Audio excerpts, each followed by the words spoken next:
You spend much of the football offseason waiting for a weekend like this one. For Dave Doran and the recruiting staff, it's time to earn that money, baby.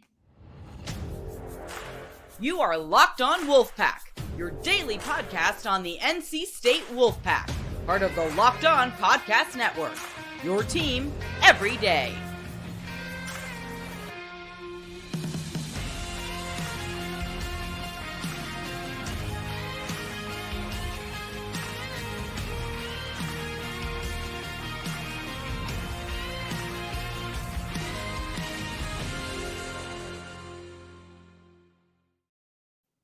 What's up, Wolfpack Nation? Welcome back to another episode of Locked On Wolfpack. Of course, free and available wherever you get your podcasts and on YouTube, part of the Locked On Podcast Network, your team every day. As always, I'm Grayson Boone. This is Kenton Gibbs. And Kenton, we have a colossal recruiting weekend for football beginning today on Friday and all throughout the rest of the weekend, Saturday and Sunday. We have a couple guys that have already committed to the program, but obviously are still taking their official visits, which is a very crucial part to this process, as it is sort of, reaffirming that commitment to the guys that maybe have not spent a whole lot of time, in the program, on campus, seeing the facilities. Very crucial. But we're mostly excited here to talk about these prospects, these high-level in-state wide receiver, athlete, interior lineman prospects. And, we've talked about the importance of NC State's, getting their money up when it comes to football recruiting, because they were shockingly low on that list that we showed, just a couple weeks ago. This is the kind of weekends that we were referring to in why it's so important to get that money up, get that effort up, get that spending up. All the bells and whistles have to come out for a weekend like this one. Kenton, how important is it for, with these high level guys coming in, that we get it done on some level this weekend? Yeah, I feel like this is a very important weekend, because I'm going to tell you this, and at least how I understand it, when you know that a guy is like close to committing or on the verge, this is where you bring them during the summer with other guys who are already committed. And that's what's happening here, in terms of, having him come in, or having the players who are coming in with a mix of some recruits that are committed as well. But this is for different players. Official visits mean different things. Some players, they know where they want to go already, and the official ain't going to change their mind one way or the other. Other players are like, I look at my career as the movie, and the official visit is the trailer. What do I see? Is this intriguing enough? Am I seeing enough that makes me want to fall in love with this university, commit to this staff, commit to playing here? So it's an interesting thing to see.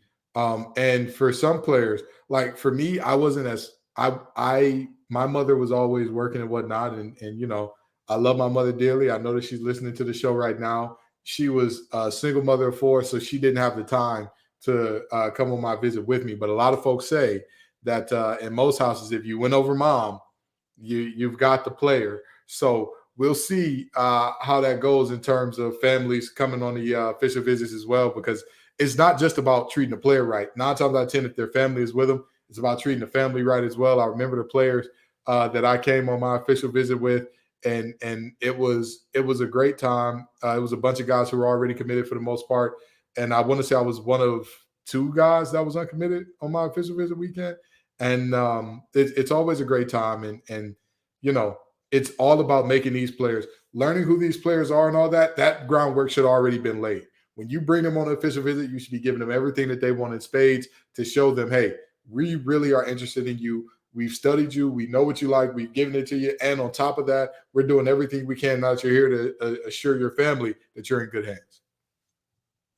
Absolutely. So a couple of these guys I've already mentioned that are committed to the program. Of course, these are guys like Cedric Bailey Jr., quarterback from Florida, Jaden Scott, who committed just this past April, 3-star running back from Georgia with a high upside, Brody Barnhart, I believe, is a free safety, committed just recently. Assad Brown, defensive secondary, committed to the Wolfpack just this past spring. So couple names you've probably seen somewhat recently on Twitter, taking their official visits. But of course, the bigger, I guess, fish in the pond, you could say, especially on this graphic we're showing here, they go by the names of Terrell Anderson, Jonathan Paylor, and Alex Taylor. Three of the big names that are going to be here on campus this weekend. Just quick diagnosis here.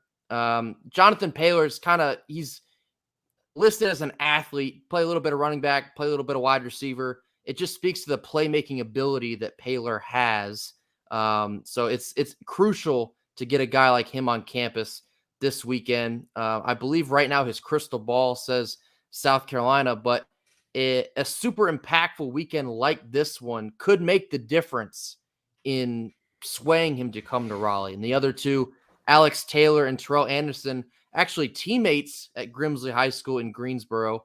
Both of these guys, high-level wide receiver names, and to be in competition with schools like Tennessee, Michigan, UNC, Penn State, for guys like this is where it is imperative for NC State to begin to start winning these battles. That is how you put up that picket fence in the state of North Carolina to keep this talent here.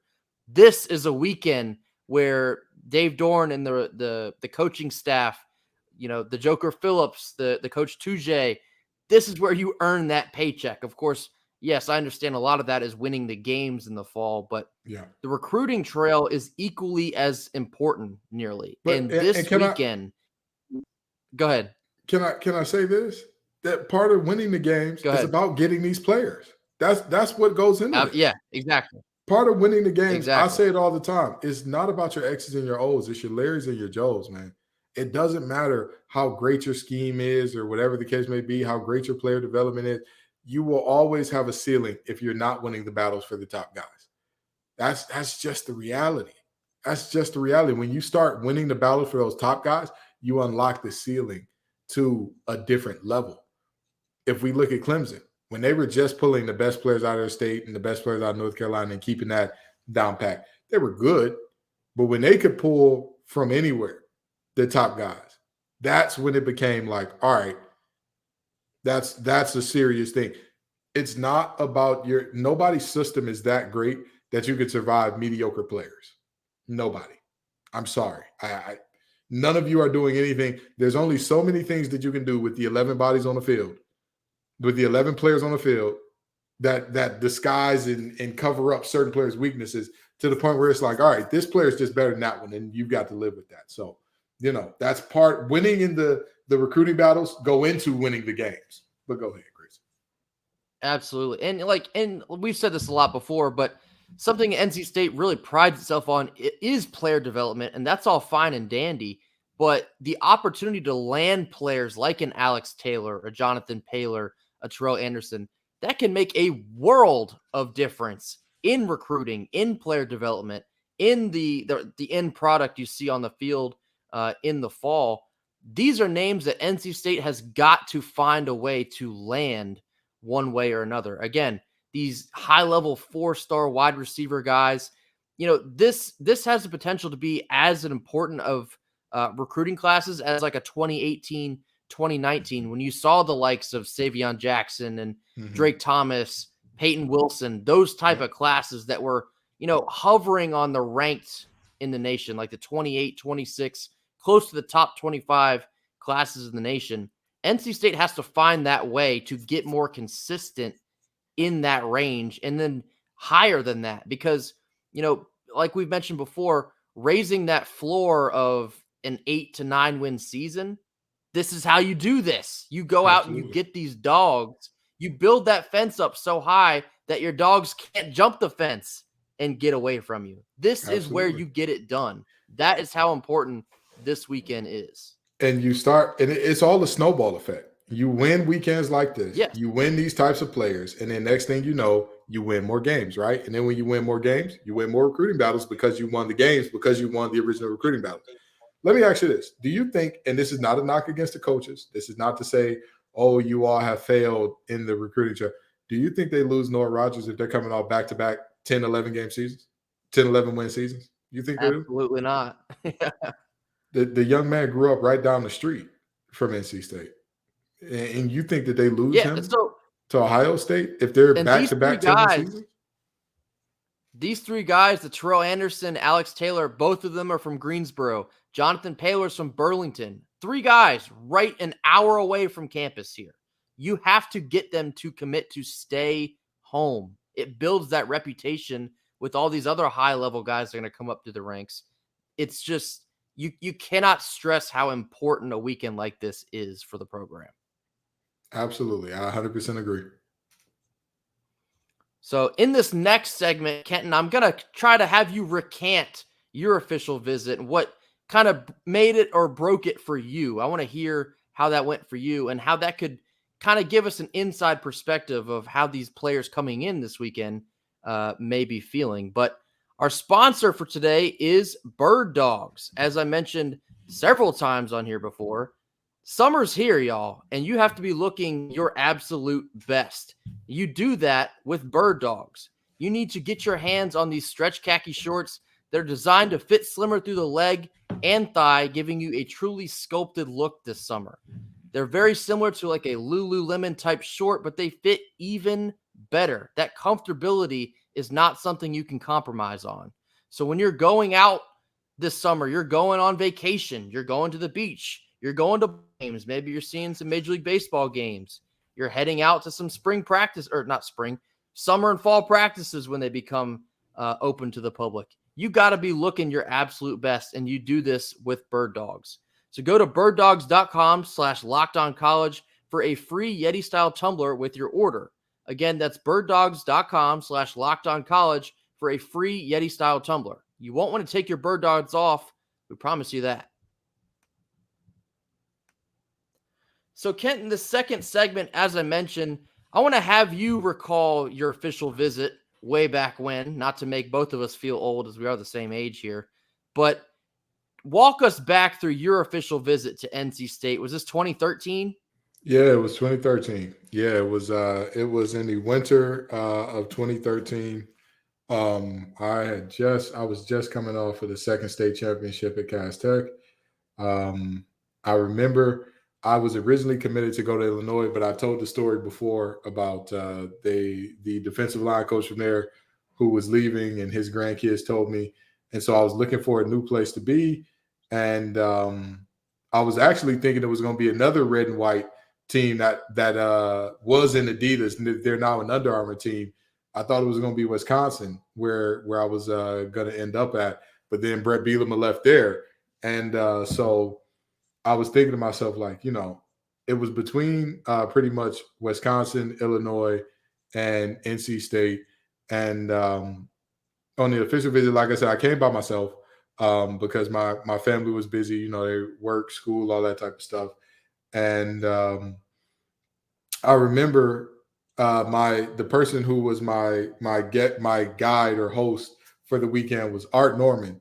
By the way, shout out to Art. He's been on this podcast before. If you're one of the true fans, he was the first guest that I ever had on this podcast. Art and I are still great friends to this day, and I'm actually going to see him. He lives up in Virginia now. Going to see him this weekend. But with that being said, I remember Art Norman and Thomas Till were two guys that I had met, spent time with on my official visit, and we just kind of kicked it. We played card games and all that, and had they threw a party, and it was pretty live and all that good stuff.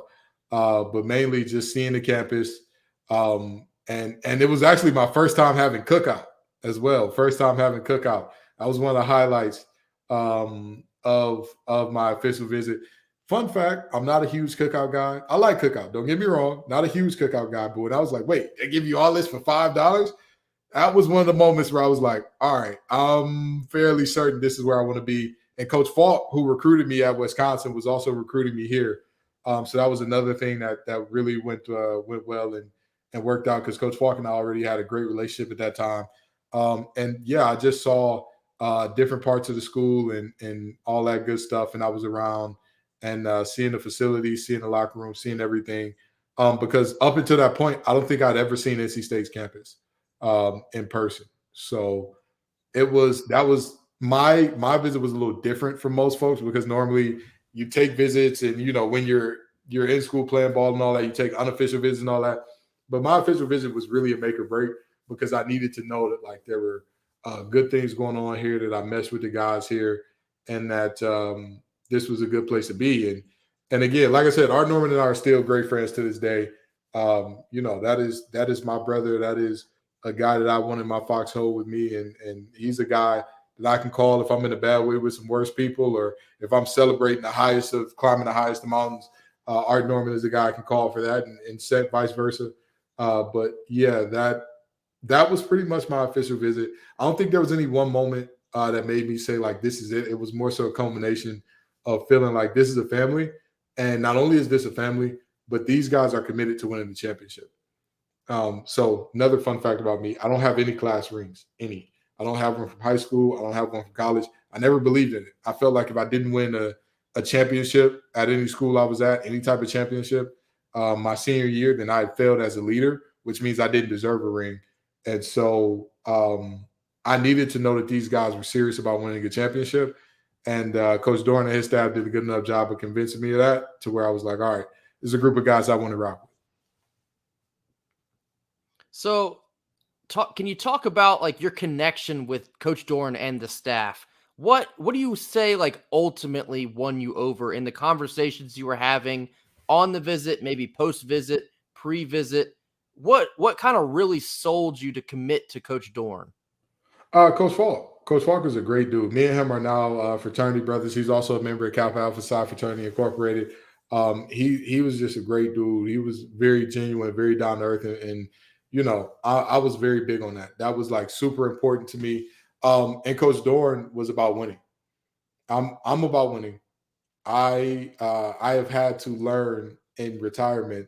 I've had to intentionally do things that I'm bad at so I can learn to be better at losing and be okay with not winning all the time. Because it's a little problematic, right? I was that friend that was great at Monopoly. For those of you who don't know, being great at Monopoly is not a good thing. If you're listening to this saying you're also great at Monopoly, that's not good. Seek help. Go to therapy. I did it. You can too. It'll be good for you.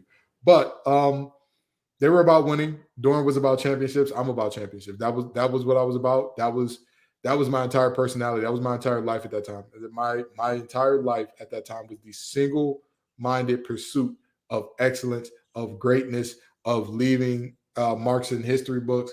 And me and Doran shared that in common. That's what he said he was about. That's what the staff said they were about. And he had a track record at Wisconsin and at Northern Illinois to show like, hey, I've done this. I've done this winning thing at a high level. And if you're part of my first recruiting class, you'll be one of the guys that got to say that you laid a foundation and won a championship here.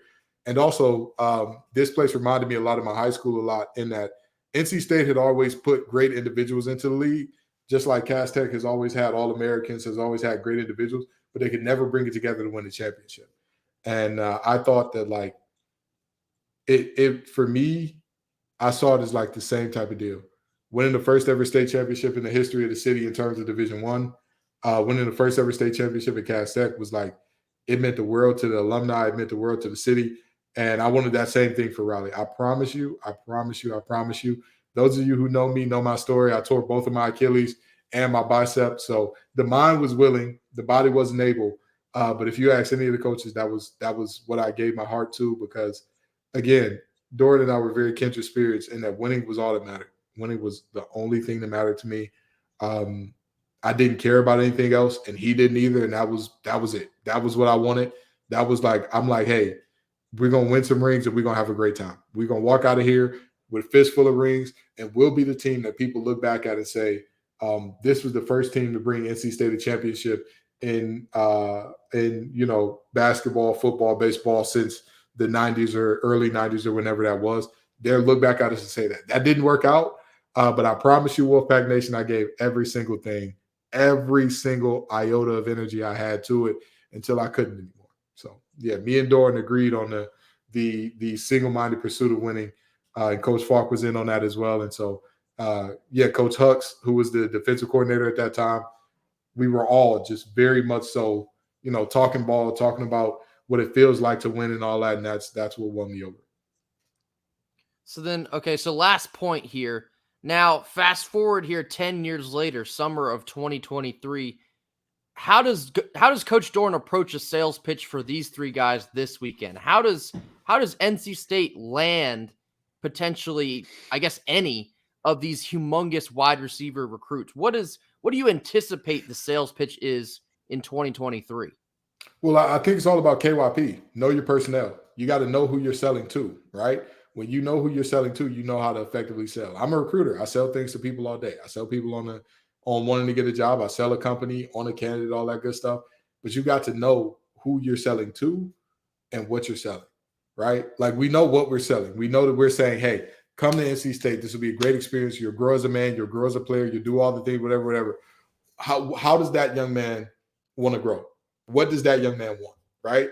If that young man is saying, I want to be the greatest wide receiver to ever step foot on the field, okay, great. Tell him about the other great wide receivers that Joker Phillips has groomed.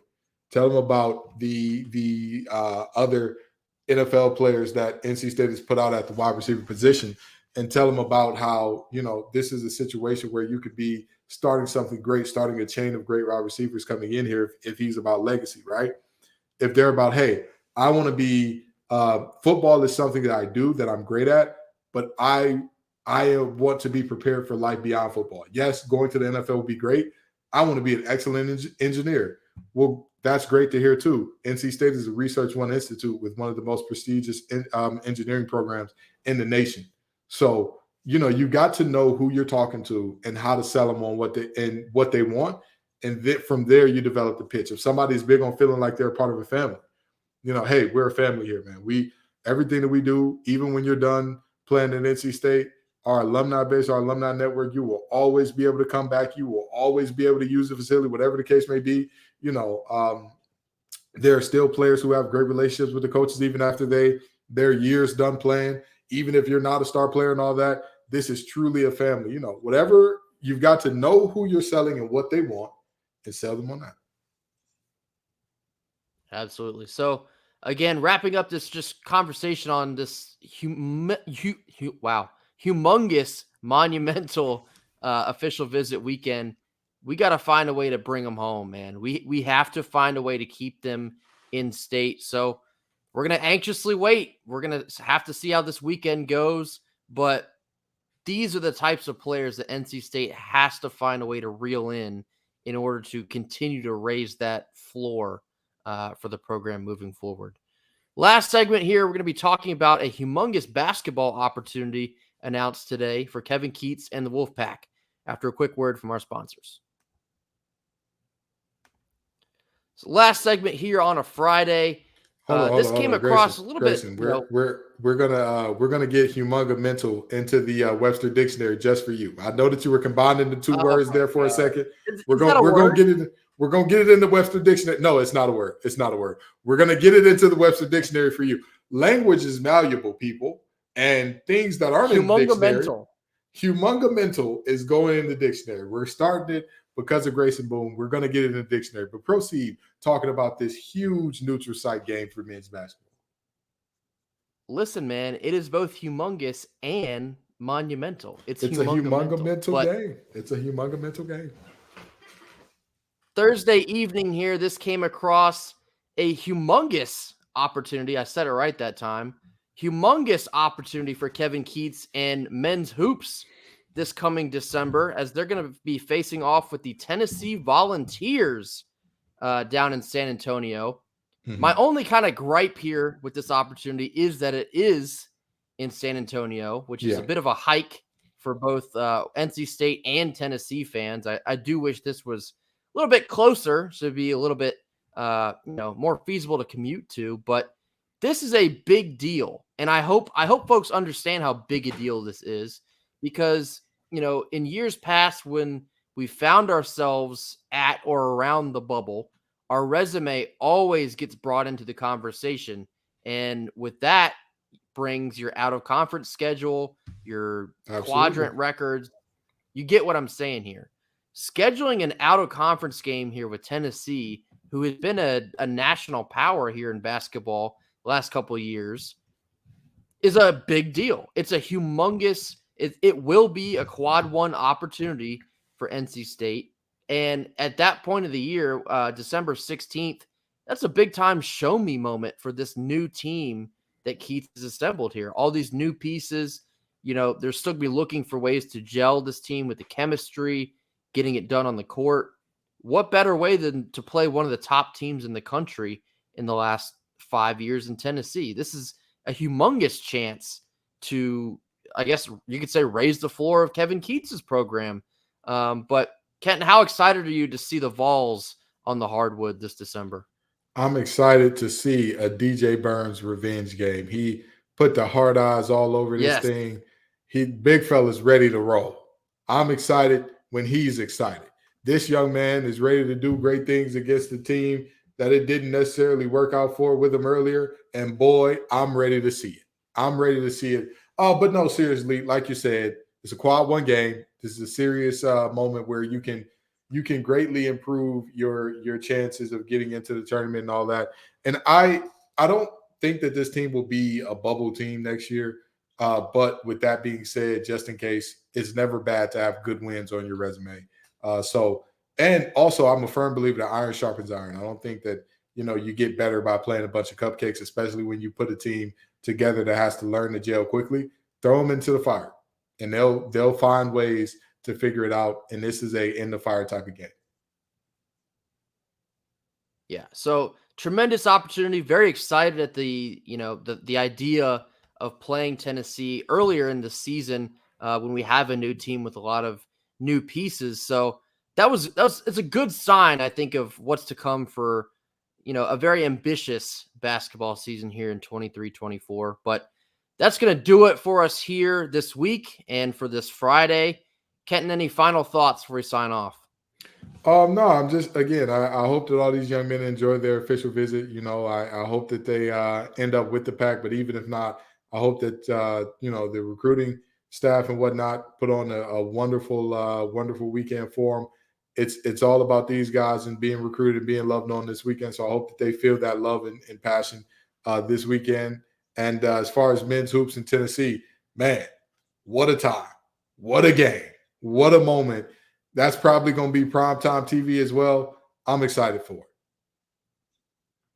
Absolutely. You can bet I'll be tuned in for that one. But folks, thank you again, as always, for tuning in for another episode of Locked on Wolfpack. We greatly appreciate all the support we've been getting recently, both on Twitter and personal messages. We absolutely thank you guys so much for tuning in and giving us a listen.